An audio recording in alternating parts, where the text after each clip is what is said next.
हरे कृष्णा। भक्ति केवल एक तरफा ना हो, यही तो सिखाते हैं भगवान विष्णु।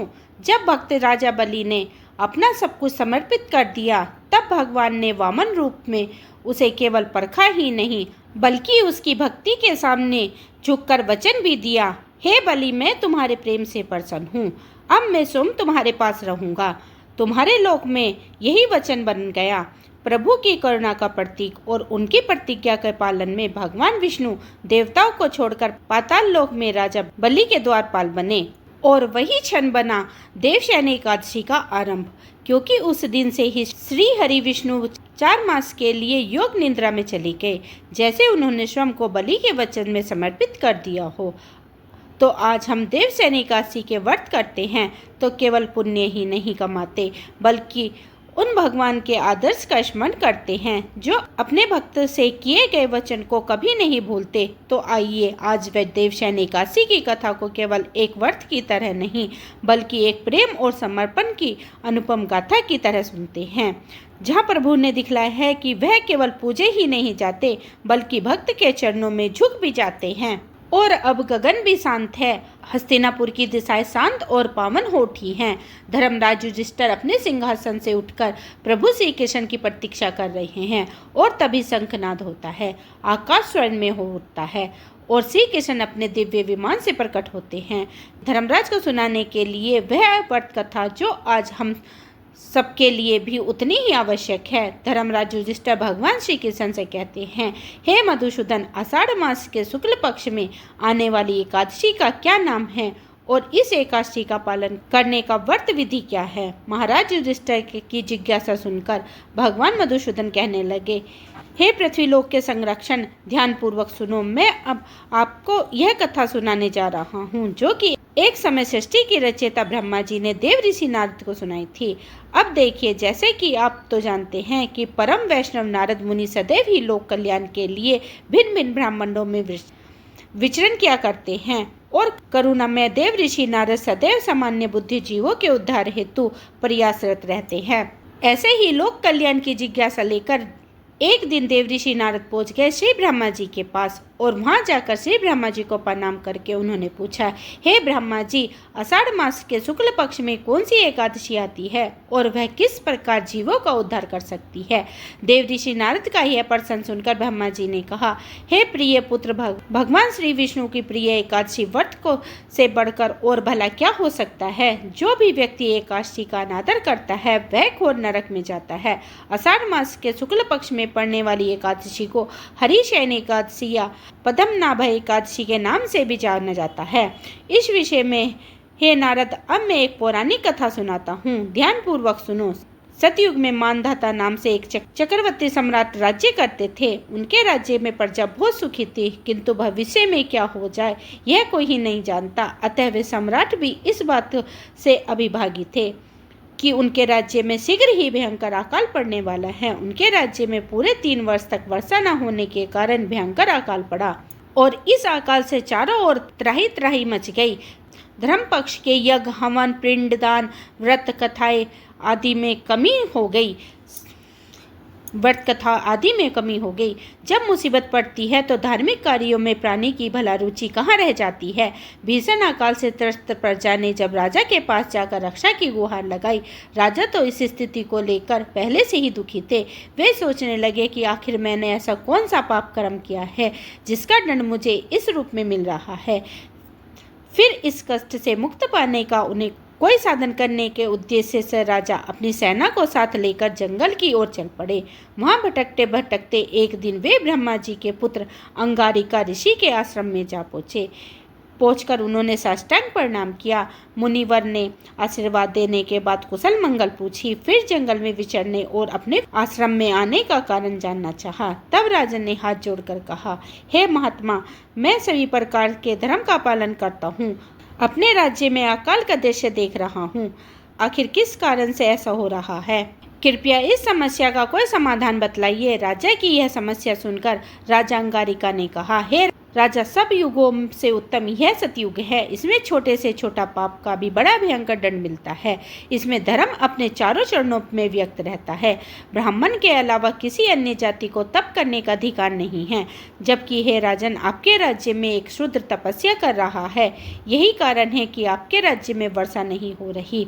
जब तक वह काल को प्राप्त नहीं होगा तब तक यह दुर्भिक्ष शांत नहीं होगा। राजन, दुर्भिक्षा की शांति उसे मारने से ही संभव है, किंतु राजा का हृदय एक नर अपराध शुद्ध तपस्वी का वध करने के लिए तैयार नहीं हुआ। इसलिए उन्होंने कहा, हे देव, उस निरपराध को कैसे मार दूं? इस बात को मेरा मन स्वीकार नहीं कर रहा है। कृपया करके आप कोई और उपाय बतलाइए। तब महर्षि अंगारी ने कहा, राजन, फिर आषाढ़ मास के शुक्ल पक्ष की एकादशी का आप विधि विधान से पालन करो। इस व्रत के प्रभाव से आपके राज्य में अवश्य ही वर्षा होगी। आपकी समस्या का समाधान जानकर महाराजा माध्यवंत ने मुनिवर को प्रणाम किया और उसके बाद वे अपनी सेना सहित अपनी राजधानी वापस लौट आए। फिर चारों वर्णों सहित पद्मनाभा एकादशी का विधि पूर्वक व्रत किया। इस व्रत के पुण्य प्रभाव से राजा के राज्य में मूसलाधार वर्षा हुई और पूरा राज्य धन धान्य से परिपूर्ण हो गया। भगवान श्री कृष्ण महाराज युधिष्ठिर से कहते हैं, हे राजन, यह महान पुण्यदायक स्वर्ग और मोक्ष प्रदान कराने वाली, सभी पापों को हर लेने वाली तथा उत्तम एकादशी व्रत है।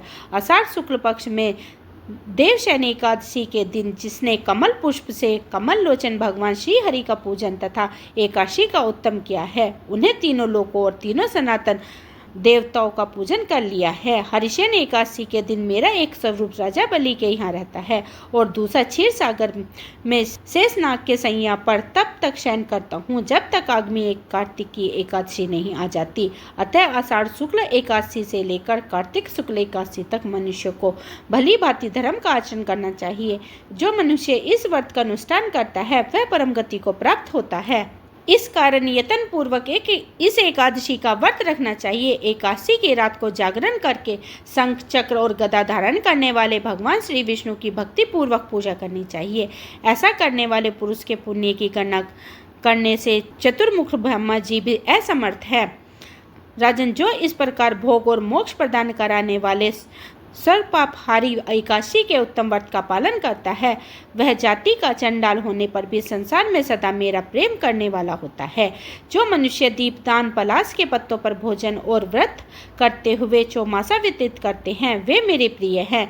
चौमासे में भगवान विष्णु सोए रहते हैं, इसलिए मनुष्यों को भी भूमि पर शयन करना चाहिए। सावन में साग, भादों में दही, कवार में दूध और कार्तिक में दाल का त्याग कर देना चाहिए। या फिर जो चौमासे में ब्रह्मचर्य का पालन करता है वह परम गति को प्राप्त होता है।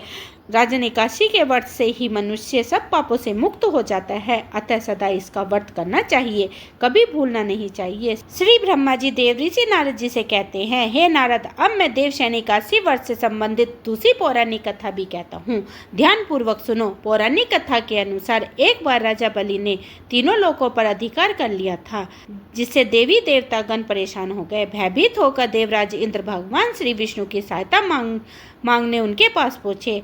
तब श्रीहरि ने देवताओं की रक्षा हेतु वामन अवतार धारण कर लिया और भिक्षुक के रूप में राजा बलि के पास दान मांगने पहुंचे।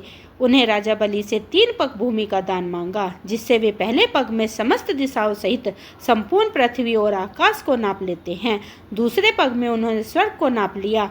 अब तीसरे पग रखने के लिए कुछ भी शेष नहीं बचा, तो बलि ने अपना शीश आगे करते हुए निवेदन किया कि हे प्रभु, अपना तीसरा पग मेरे शीश पर रख लीजिए। राजा बलि की दानवीरता देखकर भगवान विष्णु बहुत प्रसन्न हुए और बलि के इस दान और समर्पण से प्रसन्न होकर भगवान विष्णु ने बलि को पाताल का अधिपति बना दिया और वर मांगने को कहा। तब राजा बलि ने भगवान से पाताल लोक में बसने की इच्छा जताई। भगवान विष्णु ने अपने भक्त बलि की इच्छा पूरी की और पाताल लोक चले गए। भगवान पाताल लोक में जाने से सभी देवी देवता और देवी लक्ष्मी अत्यंत चिंतित हो गई। अपने पति को वापस लाने के लिए माँ लक्ष्मी जी एक गरीब स्त्री का रूप धारण करके राजा बलि के पास पहुंची। फिर राजा बलि ने राखी बंधवाकर देवी लक्ष्मी ने उन्हें अपना भाई बना लिया और बदले में भगवान विष्णु को पाताल लोक से वापस ले जाने का वचन ले लिया।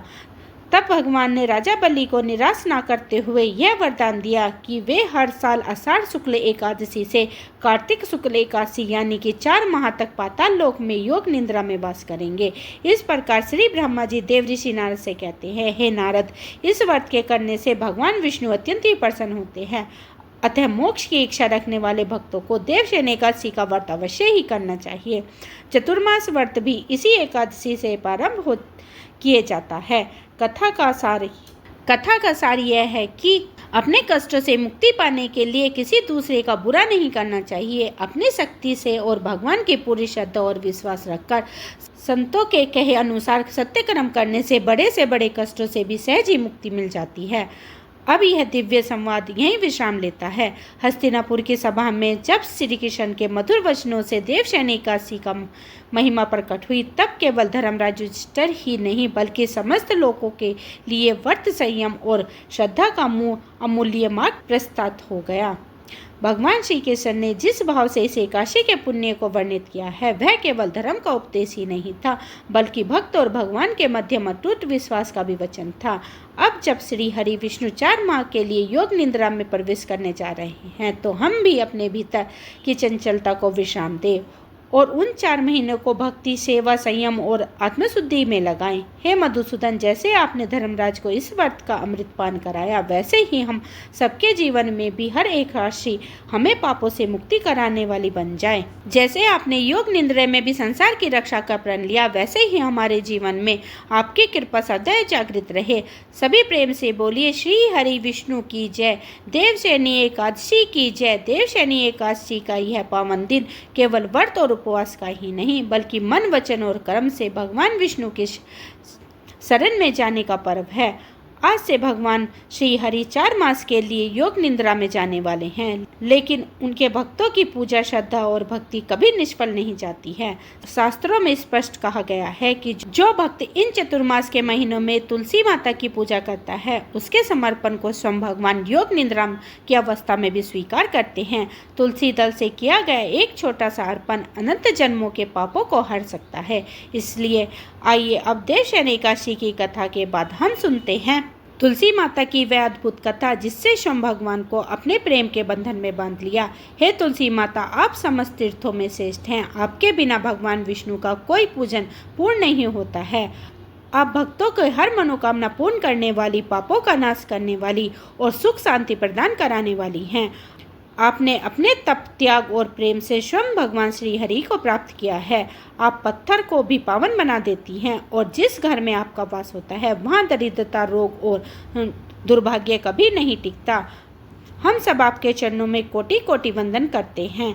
कृपा करके हमारे जीवन को हरि भक्ति से जोड़ दीजिए।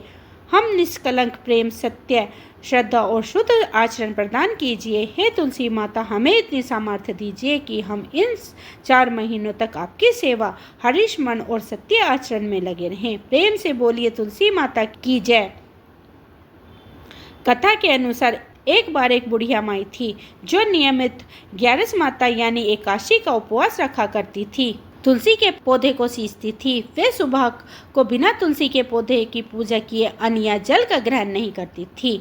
जब भी वह बूढ़ी माई तुलसी के पौधे को सींचती तो तुलसी माता से कहती, तुलसी माता सत के दाता, मैं बिरला सींचती हूँ, मुझे बहू दे, पीले रंग की धोती दे, मीठा ग्रास दे, बैकुंठ में वास दे, अच्छी मोत दे, चंदन का काठ दे, अच्छा राज दे, खाने को दाल भात दे और 11 के दिन श्री कृष्ण का कंधा दे।